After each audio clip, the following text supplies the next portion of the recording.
gotta tell somebody. This is the best thing I've ever seen. That. Let's talk about that. You need this. Listen to this. Memorable and exciting. Well, then be less boring. I'm going to tell everyone. Wait here. Mighty remarkable, Big Daddy. Remarkable.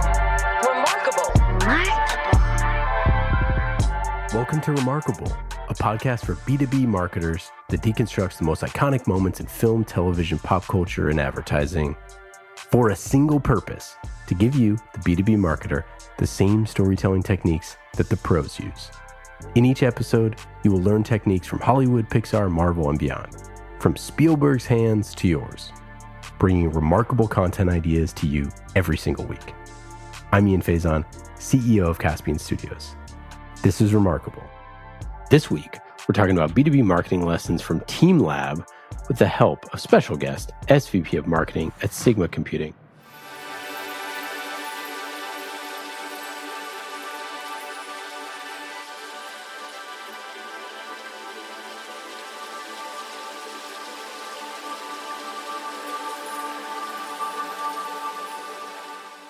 Erik, how are you?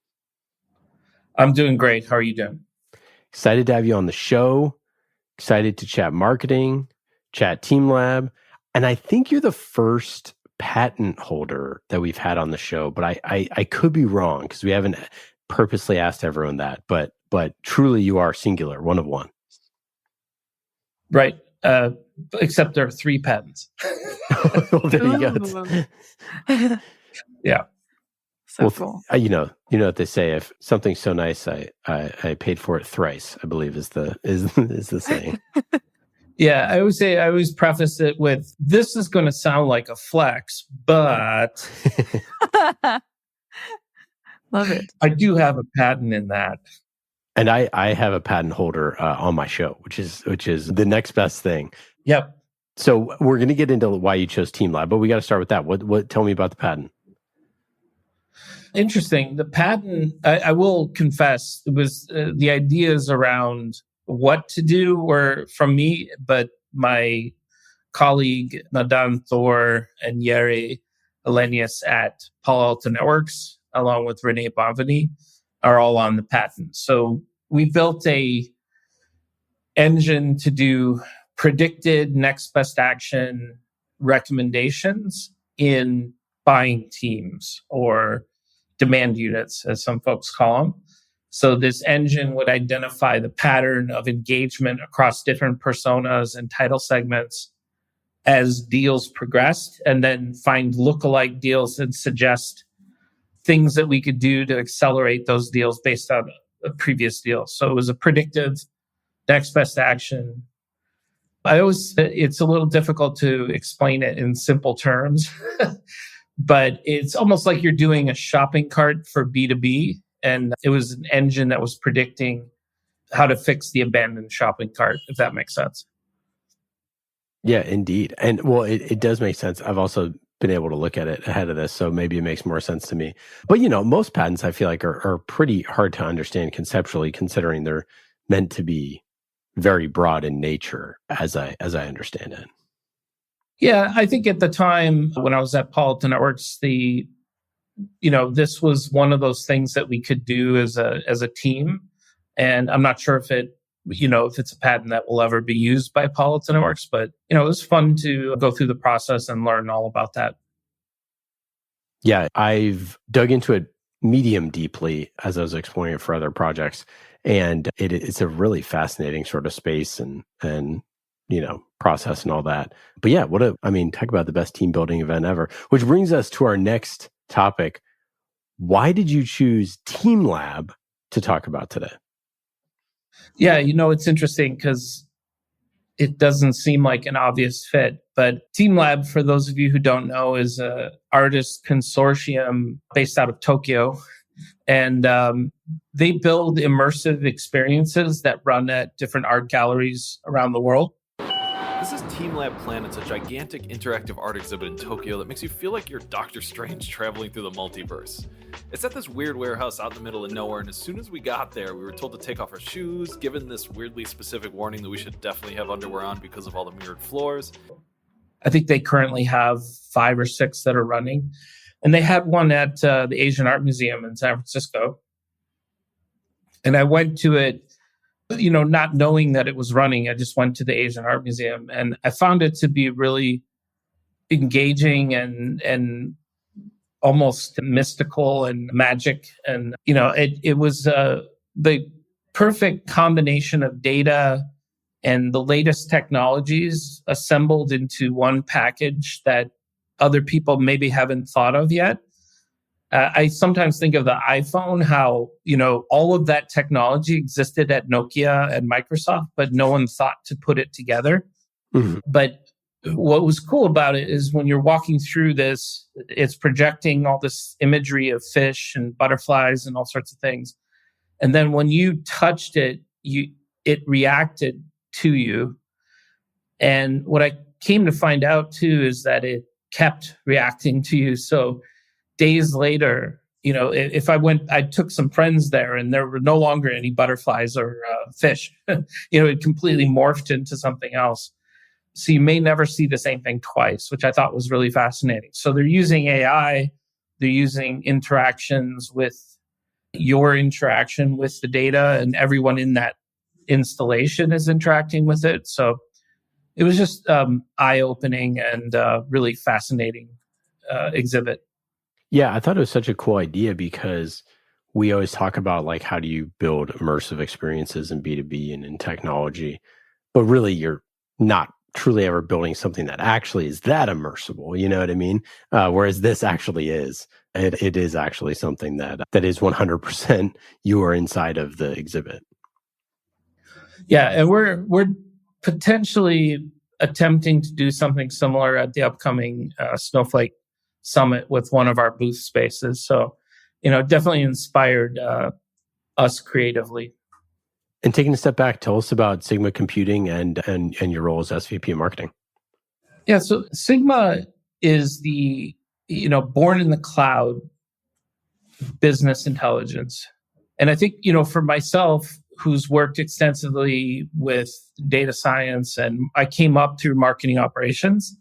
I've been through the experience of implementing on-prem business intelligence and, setting up data warehouses and just living that painful experience and, ending up with a system that really did not enable self-service and created a bottleneck for insights. And what's really changed in the last few years is that the CDWs, the Snowflakes, the Databricks, all of that has become a reality, and companies are able to push more and more of their data into cloud CDWs. And so Sigma is poised at this perfect time and place to provide the BI layer on top of that enables people to rapidly develop insights and engage with the data at cloud speed and scale. So another key aspect of that is that we have the ability to serve the majority of users, meaning the interface is very similar to a spreadsheet. So people in all walks of life and every line of business inside of a company are familiar with spreadsheets and they use them. So the temptation to pull things down from the on-prem BI and work in a spreadsheet is eliminated in Sigma. And so you've got that aspect of it, but you also have other languages like Python, etc. So we enable the entire set of users inside of companies. And so we see a lot of where we land inside of a company, and before long, we are, in pretty much every line of business being used throughout the company. Yeah, and so what types of customers are y'all going after? So we have, again, it's pretty broad in terms of, I think it was one of our investors said, the market is everyone with a computer. But, it's the usual suspects when you launch a new tech company. It's tech, B2B tech, financial services. Those are usually the earliest adopters, but we've got customers in every vertical and every, increasingly across the world. And, in a lot of different countries. So it's spreading organically on its own. We've had 100% year over year growth. And, so definitely, which in 2023 was a very difficult thing to achieve. So it's a testament to, the broad appeal across different companies. Meredith, what the heck is TeamLab? So for this one, I want to go deeper into what an exhibit by TeamLab feels like. That is Meredith O'Neill, our amazing producer extraordinaire. So if you were to go into one of these exhibits, you might be asked to remove your shoes beforehand and leave them in a locker. And then you walk barefoot through the store and into a space that is its own little world. And some of the examples of this are you might be almost like consumed by orchids. So they have in one of them live orchids hanging from the ceiling and orchids digitally projected onto the walls. And the walls might even be mirrors. So the space feels like almost expanded. You might go into another room and be knee deep in water and have there be a cloud sculpture made out of bubbles that float around and change shape. Or there's another tea room where you drink tea surrounded by these digital flowers that bloom and drop petals and decay as you touch them and then rebud and regrow. So it's this real, like Erik was mentioning, it's a real multi-sensory, full body immersive experience. So they really appeal to all of the senses, right? I know that seems like obvious, like it's full sensory, like multi-sensory, but it really is aside from what you see and what you touch, they also use scent. So for the orchid one, it might smell floral. They use sound. There might be music or dripping water. And they use taste as well, like in the tea one. So it really is appealing to this whole body experience. And you're really in another world when you go into these. So this whole idea came from this guy, Toshiyuki Inoko, in 2001. He was at university in Tokyo, and he came up with this idea when at this time it was the internet was sort of just taking off.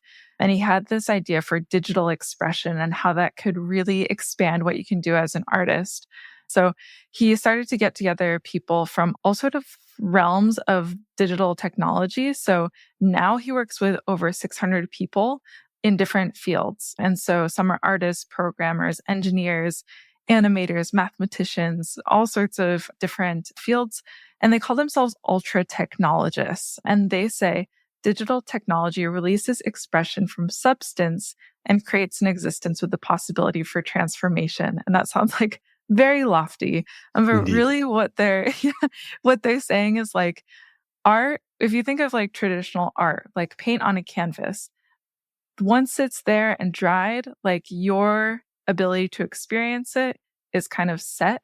You are the viewer. There's only so far you can go in experiencing that. But it also is stuck on its canvas, right? It can't expand and it can't sort of consume the viewer. And so he wanted to play with what the digital world could offer the art world. But ironically, at this time, the technology just wasn't there for what he wanted to do with it. And so this whole endeavor has expanded. Obviously, he's working with hundreds of people now. He's doing these super immersive experiences. And what he is really getting at, what really struck me about this was how important experiences are to people in general. People want novelty. They want to go and experience something new. So people want experiences, or you could sort of turn that around and say experiences are really important. So if you're in customer experience or whatever, people are looking to have a positive experience overall. So Toshiyuki says that there's been this shift in interest. People are now more interested in having experiences rather than owning something like artwork. He also played with self-expression and empowerment. So they believe in digital technology allows self-expression to transcend the physical constraints of traditional art, like we were talking about. It piques curiosity. So digital technology enables artworks to express change in itself much more freely and also much more precisely. Artworks themselves can now show how one person is able to instigate perpetual change and how the viewers, as well as the environment where the artwork is installed, can also affect change on the artwork. By creating an interactive relationship between the viewers and the artworks, viewers become an intrinsic part of the artworks themselves. So now it's the viewers, like you are interacting with the art, you're changing the art, you have power, you can express your curiosity, you can basically become part of the artwork itself.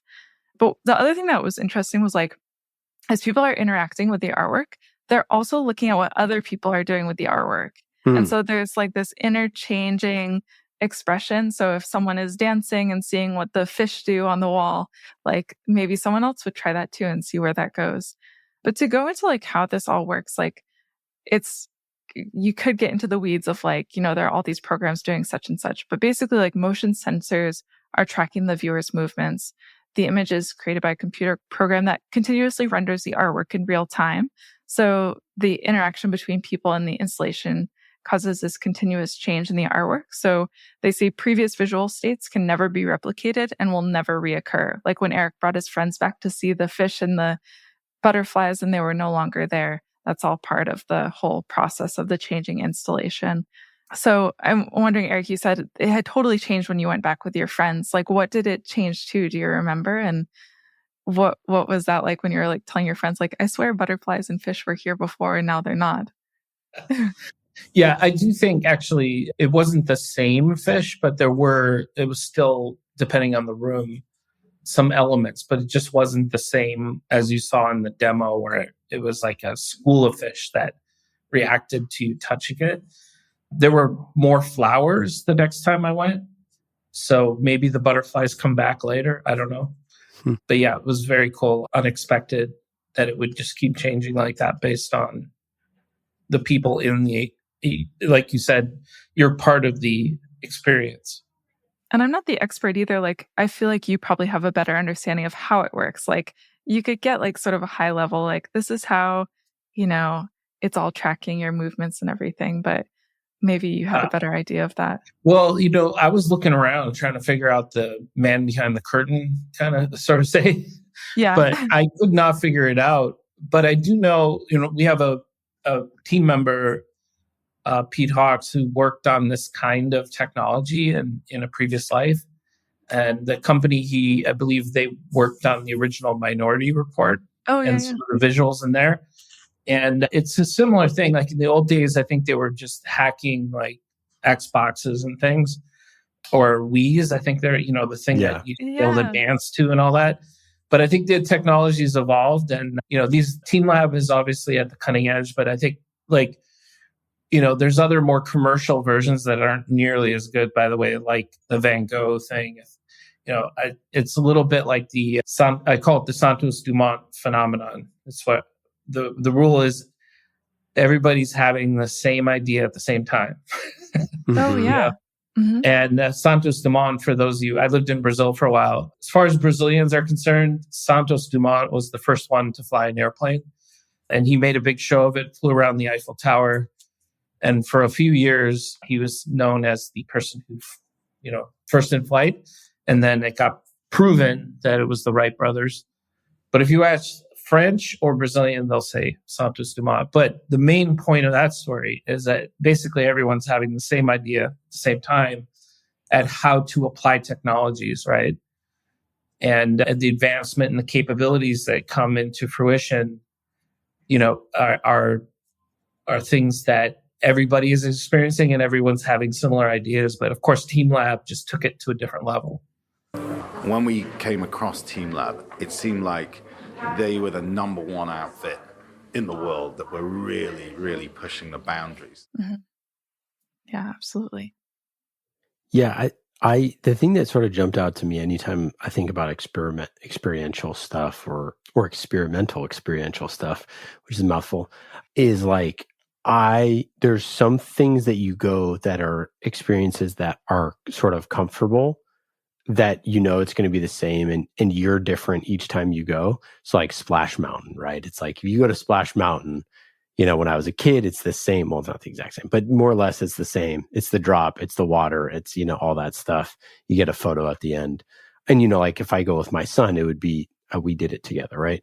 And the other side of the coin there is sort of like that it just exists once and that you go and it'll never be the same. And this is like, if you go to see, a concert, right? And so the idea of if you go to see, whoever in concert, that experience is singular, and you got to share with all those people, and you get to go tell people about it, hence being remarkable, why we want to talk about it today. But you go tell people about it. It's like, I did this, right? And you can't really say you should go see that, because maybe you should, like, oh, you should go see Taylor Swift in concert. And it's like, yeah, that sounds great, but now the Eras tour is, over. You can't go see that again. So you missed it. And you get into sort of like FOMO and those sort of things, and you feel special because you saw something that nobody else saw. And I think here, what you get with what TeamLab is doing is something that is so unique that you can't really go anywhere else in the world to experience things exactly like what they're doing, and from a technology standpoint. But you also like can't go anywhere in the world that is the exact same sort of like exhibit and like be part of it. And it just makes that like in-person experience that much crazier when you can, see it all happening. Yeah. And I think, especially as it pertains to B2B marketing and tech marketing, I think a lot of what you see is very rote. It's checkbox marketing, as I like to say. And it is hard. It's sometimes I say, like, don't get too full of yourself. We're not like, it's not the 16th Chapel. It's a B2B website. Right. But I think that TeamLab shows you that original ideas are still possible. Right. So I think it's a bit of a cop-out to say, like, this is, good enough for tech. I think you have to strive for what a boss of mine, Rene Boiverdus, called the thumb test, right? Where you put your thumb over the logo, and can you still tell that it's your brand? But to your point, go beyond that, where every experience is innovative, engaging, and not rote, right? So it's a challenge to stay fresh like that, but you can definitely achieve it. It's been done before. Yeah, I think I love the idea of the thumb test, by the way, and I think that that's like so genius. And how many brands like truly have that in the B2B tech world, and then they go change their logos. Yeah, it's funny to me. It's like, hey, we just spent a decade doing this, and they're like, this is our new identity. And it's like, I hear you, but you just spend the last decade just with the color set that got you there. Not that you shouldn't change, or evolve, but it's just, it is funny. And it's like, it's stuff like that happens. But because of that, right? Because of the thumb test, because, if you were to look at their stuff and exactly how it looks and feels, and then you go and change that, well, it's like, what is sort of left, right? It's like, then you're just another tech company that is just like everyone else that people have no affinity or connection with. Yeah, definitely. Usually when they're changing the name of the company and the logo, it usually means they're kind of shooting in the dark at that point. Yeah, right. Exactly. So do you feel like TeamLab is something that gives you clear inspiration to do something as a marketer that's different and unique? The Minority Report one is that's funny that you sort of mentioned that, because that whole, like idea is born from art pushing technology forward. Same with Star Wars, right? We all saw them play, what appeared to be holographic chess, and then we went. And it's, you see the hologram stuff and you go, that looks futuristic, When's that going to be? When's that going to happen, right? For us. Yeah. But it's interesting that you look to art, that you look to something that is like the opposite of business. But isn't it so interesting that when you talk about doing the thumb test, that truly is the quote unquote art side of marketing, the non-business side of marketing, which for someone who's so data driven, who's, such a sharp marketer like you, that you are saying, hey, yeah, you need to do all the data stuff, but we need to look more into the art stuff. I just find that fascinating. Yeah, I think it comes back to, again, if you're a master of technology, if you understand how things work, then you're in the best position to show a path to creating new ways to engage with customers, right? Like I would imagine the TeamLab's people, it probably also lean more towards being technologists than artists, right? Without a doubt. they would have to have that experience of programming and building these models, and they're probably even collaborating with artists, like illustrators, etc. But it takes that wild hair, right? To just say, like, I want to use this technology in a new way. So I think, if anything, I have a reputation for having a wild hair. So yeah, I definitely, it's sometimes not a direct linkage, but those things can inspire you to think differently about things that are sitting right in front of you, and ask questions like, why is the convention to do things this way in our industry? It doesn't make any sense. I always think of my new pet peeve is, every homepage has the try free contact sales, a big bulleted text, and then an image on the right. And that proliferated to every web page. So that's like a standard thing on every web page. But why? It was originally a SaaS thing, PLG kind of self-service onboarding thing, but does it actually make sense for the customer page or the About Us page? And, so these are the kind of things where I'm like, why is this proliferating? Why is this the new norm? It doesn't make sense, So I think you always have to kind of take things with that lens of questioning what actually works and not work from some kind of template that you see other people do, right? So original ideas are still possible and important that you have them. Like, you got to have a point of view, right? Yeah, I mean, I think if you look at, you even said the words think different, that if you look at what everyone most loves about Steve Jobs and Apple and all this is all of this incredible complexity in technology that, he puts into, whatever, a manila envelope and then takes it out, and like, that's the idea, is like, they started with, I'm going to make this incredibly difficult technology happen. And then also we're going to make it the most beautiful piece of technology. And it's like the combination of both those two things. And I just think that most B2B companies just like don't really care about all that other stuff. Like, they just don't. We were working with someone and they had this super elaborate website. It was like one of the coolest websites, like B2B websites, but it was super slow. And so, because it was so cool. And so, like, this is where, like, I bet if you were to take that to TeamLabs as quote unquote ultra-technologists, they would think about, okay, well, how do we make this experience like lightning fast, but also really cool? And like, right now, websites, video is not optimized for that, right? You put a bunch of video on your website, it's going to slow down. So it's like, how do you figure out how to do things that are different and unique and interesting, and things like, I remember like the first time I saw like parallax scrolling on a website, and I was like, oh my God, what is this? What is this magistry? Is there a wizard behind this? You know what I mean? It's just like, and then that got a little popular, and then even that has sort of like gone away. And that's pretty simple coding. Like, it's not like very complex, but people are still sort of scared to do it.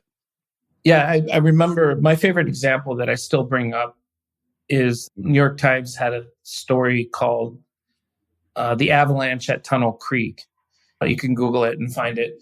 And they used, there was the first like actual leveraging of parallax effects and things to tell a story, right? Which I saw a lot of the websites that were built were just like, it was like an animation exercise, right? It was just like, we're going to have the same image, block of bullets image, but we're going to animate them in, right? Like, but it didn't effectively tell any better story on the website. I lean towards, over years of experience of super intricately designed and content management system and modular development of modules for the website, blah, blah, blah. And these really bloated kind of websites end up being really slow because they're so engineered. But at the end of the day, websites in B2B are like fast fashion. Right? You're better off, like, how many pages is it? It's like 30 to 40 pages. Like, why are we engineering this thing like it's, the congressional library, Right. Right. So I've always, for a while now, I've just said, like, whatever is the easiest, fastest way Even if it were like, maybe we go back to like Emacs and just like log in and telnet into the server.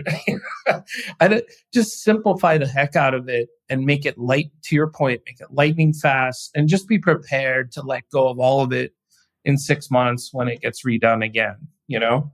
That's a fun idea. Yeah. It's just fast fashion. You know? It's the little black dress. Let's talk marketing at Sigma and marketing broadly, Sigma Computing and marketing broadly for you. How do you think about your marketing strategy? Good question. Well, we want to sell software to companies. Sorry. No, I joke about that. It's a really novel idea. Right.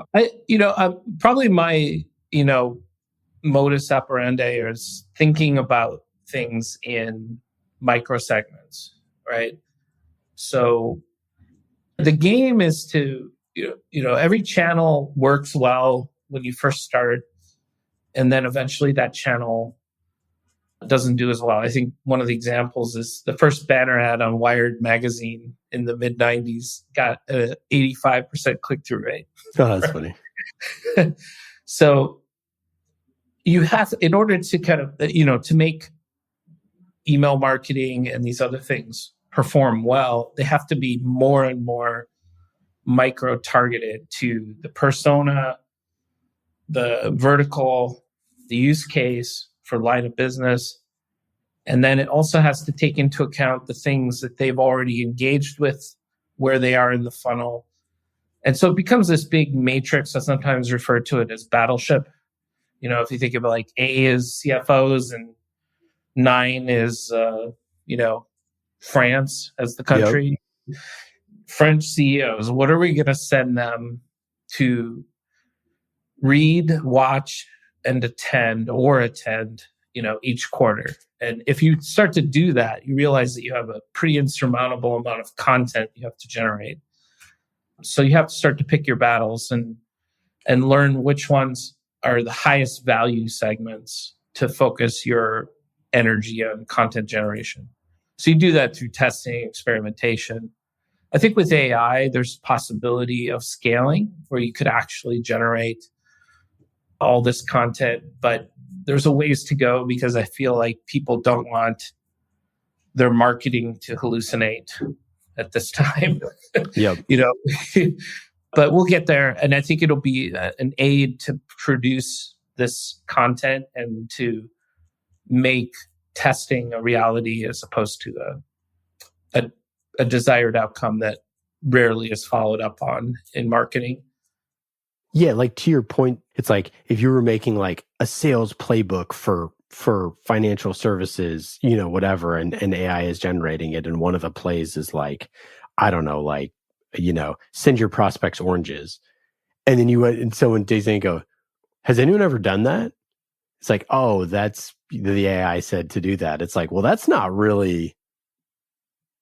actually a tip that anyone should be using. So then in fact, we're giving people advice that is A, not real advice, and B, harmful advice potentially for the people that we're trying to serve.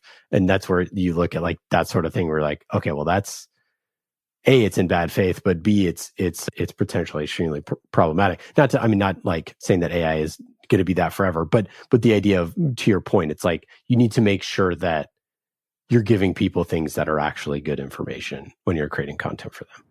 Yeah, I refer to that as winning the last mile, right? And I think this is a problem, and maybe this is where AI could start to challenge people on what they did produce potentially. And I think of Google, for example, Google Ads. There are ad units in there already that are highly adopted that are completely driven by AI. Mm-hmm. And people just set the, AI take the wheel, Yep. I do it. We do it. And sometimes I catch those ads and I'm like, this thing is high performing and it doesn't make any sense. So whatever. Me too. But when I talk about winning the last mile, this is something that goes back to like no rote marketing, right? No checkbox marketing. I see it all the time when people produce a banner ad. This almost invariably for a large event that they're spending a lot of money on. And it'll say the title of the event and register now. It won't tell you the dates or why you should go or the city. I find this all the time with tech conferences. That you have to drill like 5 pages in to find the date and the city. So it's just one example, but that happens all over. And it's like, why wouldn't you start with the last mile? Like, you're going to put all of this energy into creating this super expensive event or whatever it is you're, packaging up this asset or whatever it is.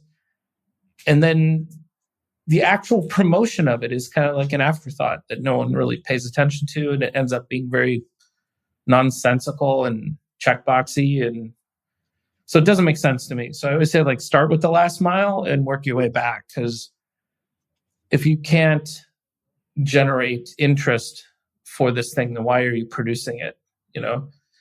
But that's what you'll see. I mean, you could go, there used to be a service called Moat that I love to just choose a company and it would show you all the banners they were running. And I could just go through and point, like, Yeah. If you Men in Black, right? Like I always say, like, Men in Black yourself, the neuralizer, right? Just forget that you work here and read that banner ad again and tell me, why should I click on it?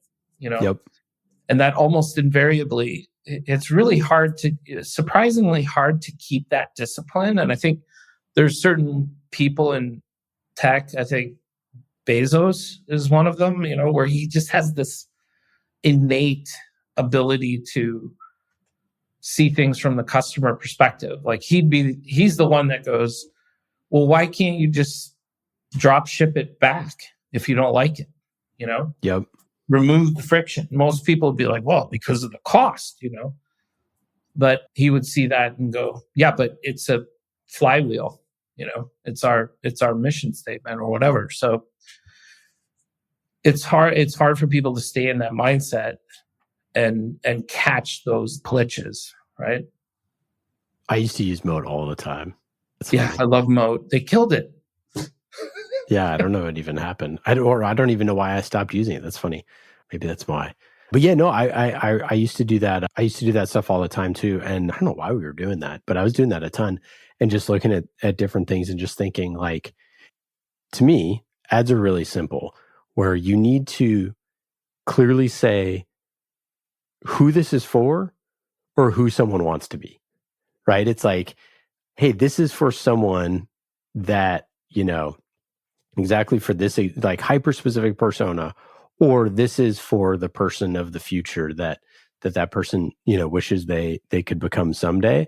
And if you can do that and pique a little bit of interest into, taking their next, step down the journey, then you're probably onto something. But it's like, so much of what you see, I mean, what are the worst ads is everything on the 101.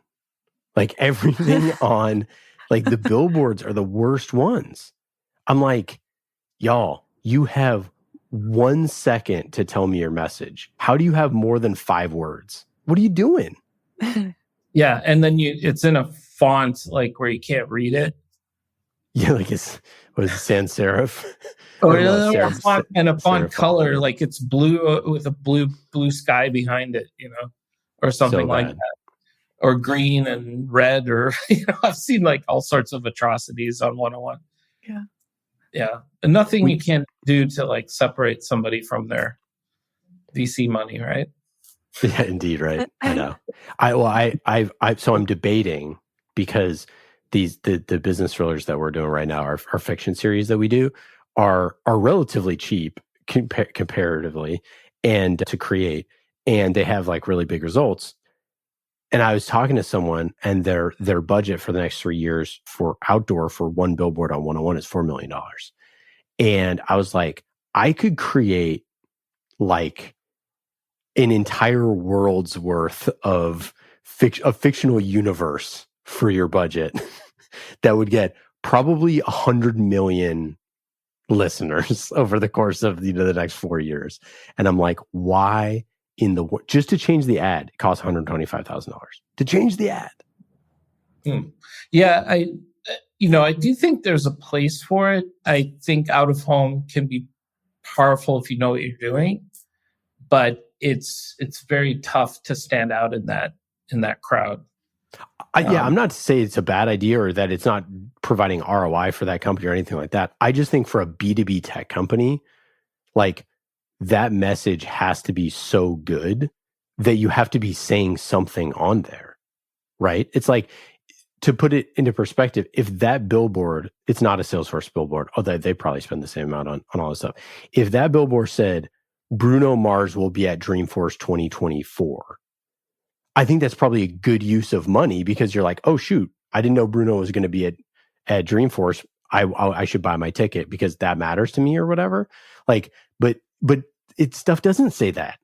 It just says it just has a logo with just like their their company tagline, or whatever. It's like built for the cloud or whatever. And you're like, that doesn't tell me anything. You know what I mean? Yeah, I understand how it happens. I think I've only ever been involved in billboards that generated cease and desist letters myself. Some funny ones, just poking the giant kind of stuff back in the day. I won't elaborate any further. Yeah, no kidding. But I don't think you can. We used to frame them. We had a collection of those. But yeah, we never really stuck to any sort of long-term. I do see that if you're good, like no one would argue that Apple's wasting money on billboards, right? No, exactly. Yeah. That's I always talk about. I think the best outdoor ads ever are the shot on iPhone ads. I think those are like perfect. It's the exact value proposition that they want you to know is that we have a sick camera, and that you can take incredible photos with the camera or with the phone, with an Apple phone. Crystal clear value prop, crystal clear delivery. They look super different. They're always just, like that to me is, I think those are some of the best ads like ever made. Yeah, I always think back to the Think Different. And the true message there was the thinking different was to sell your house and put all your money on Apple stock. Yes, that's right. See, you missed the message. You missed it. Fruit company, right? That's what Forrest Gump did. Erik, what else? Other thoughts on content, on ROI of content, on how other heads of marketing? I think you have such a unique framing of how you've done content in your career, and it's worked really well. So yeah, any other thoughts on content? Yeah, I think about a lot. So the things we did that I described, that was in 2017, and that was a culmination of 3 or 4 years' work. So we really started in earnest to build kind of predicted next best action, or say like predictive orchestration of marketing touch points with customers. There's still not a good name for this. We started in 2013, 2014 to get that going. So at the time, the execution of that was very difficult. Again, they didn't have really cloud data warehouses, and there weren't a lot of tool sets, and the mechanisms by which you would execute a predictive next best action were all super kludgy. There's like legacy content management. So if you're trying to do web, if somebody comes to the website, you predict the next best thing for them. Doing that, actually executing on that was very difficult. Same with pushing it through ad retargeting, all the various DMPs or DSPs, and all that was nearly impossible to get that right. And then even email marketing was a challenge because, you have various tools and their limitations and deliverability issues, et cetera. So, but I think all of that stuff is coming to fruition now. So you could see where it's going to end up in what I call machine marketing or autonomous CRM, right? Like, why would you build a nurture? If you think of a nurture marketing, it's a series of logical, if they click this, then do this. And if they don't do that, then this, and da-da-da-da. And you work at a large company, you end up with 3,000 of these things, right? And the content goes stale and no one bothers to go back and update the content. Right. And so you end up with this, I always say, it's like you're walking through the forest, you step on a twig and you get hit by a giant branch. it triggers all these other sub segments and things. And then you'll get an email from somebody saying, hey, someone sent this marketing email promoting the 2012 Gartner Quadrant. Like, why did this happen? Yeah.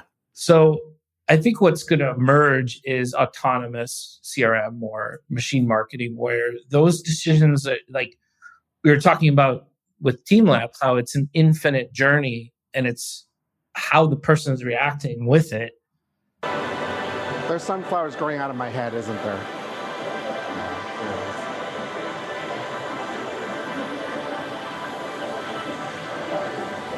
So if you stay in these rooms long enough, things start changing, which is really cool. That's going to translate into how marketing programs are executed across channels.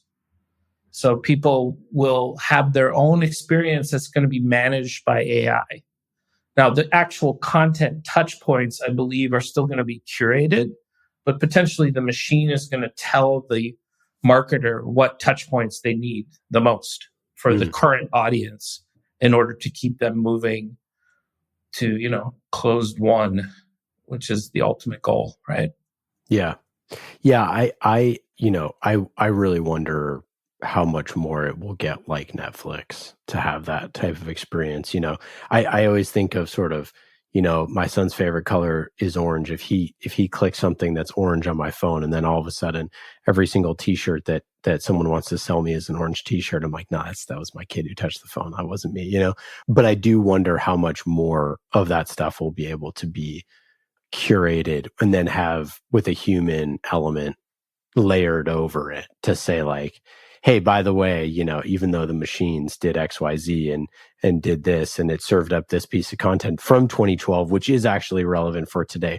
By the way, this is the person who also looked in and had a set of eyes on it or whatever. I think that combination to me, I think is going to be super valuable. And, and the final piece of that just that I would say too is, and I just really believe that there's infinite appetite for what other people are doing, what Erik's doing with his marketing budget in 2025, that will always be interesting to people. And so that combination of human-centric stories mixed with the machines serving it, I think is fascinating to me. Yeah, and multi-channel and multiplayer, which going back again to TeamLab, the dimensions of B2B marketing that I don't think have yet been fully realized is that group dynamic. So this is a room where you can draw things. I'll show you in a second. You draw things and then they digitally put it on here. And it's artwork from all the different TeamLab places. So let's say you have 3 key personas that are required in every deal in order to close a deal. And how are they interacting with each other, with the sales reps, with your marketing content? None of that has been, it's customer journeys, and you hear about that, personas and blah, blah, blah. But it's not orchestrated and it's not organized.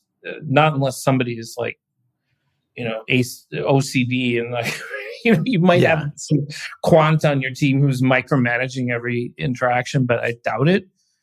A lot of this stuff is set it and forget it, especially when it comes to nurture. So where I think that's an interesting realm of where things are going to gravitate towards, because then you could really, like we experience and recently touched base with my colleagues at Palo Alto Networks, and that next best action engine is still at the core of marketing. Some of the other projects we did maybe got abandoned, but that one is still core to how they manage things. And, there's no email that isn't predicted, so a predicted audience, as it were. So that, I think that's where you're going to see a lot of really interesting. There's a huge opportunity, but I'm sure I'm not the only one thinking of it, right?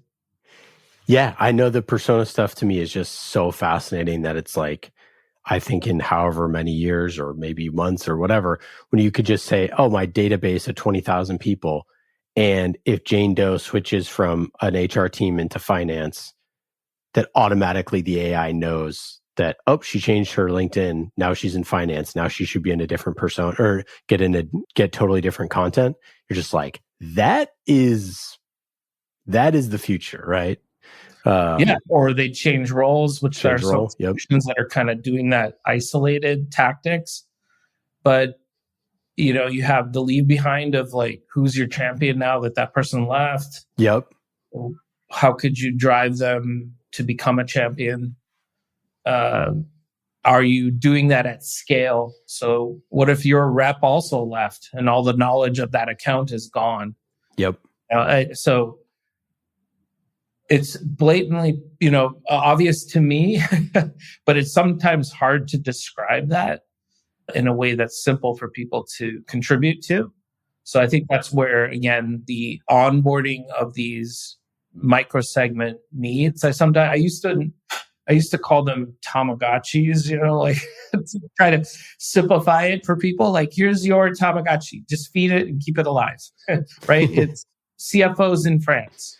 That's your job, just who are early awareness. So just give me this once a quarter, But yeah, so the input to it has to be simple for people to understand, but the actual engine is most likely, it's too complex to build rules using a rule builder, right?